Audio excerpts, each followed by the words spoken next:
ఎమ్మెల్యేగా దుబ్బాకలో అక్కడి ప్రజల్ని అక్కడి రైతులను వంచిస్తే ఆ ప్రాంత ప్రజలు తిరస్కరించిన రఘునందన్ రావు మళ్ళీ రంగు మార్చి మెదకు పార్లమెంట్లో ఓట్లేమని అడుగుతున్నాడు. నేను అడుగుతున్న రఘునందన్ రావుకు ఓటేసి ఒకవేళ ఎంపీ అయితే నరేంద్ర మోడీ ప్రధానమంత్రి కాకుండా చంద్రమండలానికి ఏమైనా రాజు అవుతాడా? ఈ 10 ఏళ్ళు నరేంద్ర మోడీ ప్రధానమంత్రిగా ఉన్నాడు కదా, ఈ మెదకు ప్రాంతానికి ఒక్క పరిశ్రమ అయినా ఇచ్చిండా అని చెప్పి నేను బీజేపీ నాయకులను అడుగుతున్నా.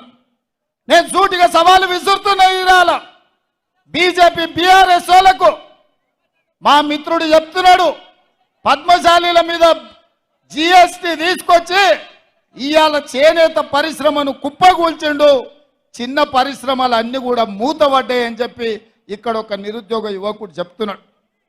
నేను అడుగుతున్నా, నరేంద్ర మోడీ ప్రధానమంత్రిగా 10 ఏళ్ళు ఉన్నాడు, ఈ కల్వకుంట్ల చంద్రశేఖరరావు రాష్ట్ర ముఖ్యమంత్రిగా 10 ఏళ్ళు ఉన్నాడు, ఈ తన్నీరు హరీష్ రావు 10 ఏళ్ళు రాష్ట్ర మంత్రిగా ఉన్నాడు. 10 ఏళ్ళు అధికారం వెలగబెట్టిన వీళ్ళు ఈ మెదకు పార్లమెంటు నియోజకవర్గంలో తెచ్చిన పరిశ్రమలెన్ని, ఇచ్చిన ఉద్యోగాలెన్నో లెక్క చెప్పిన తర్వాత మీరు ఓట్లు అడగాలని చెప్పి నేను సవాలు విసురుతున్నా.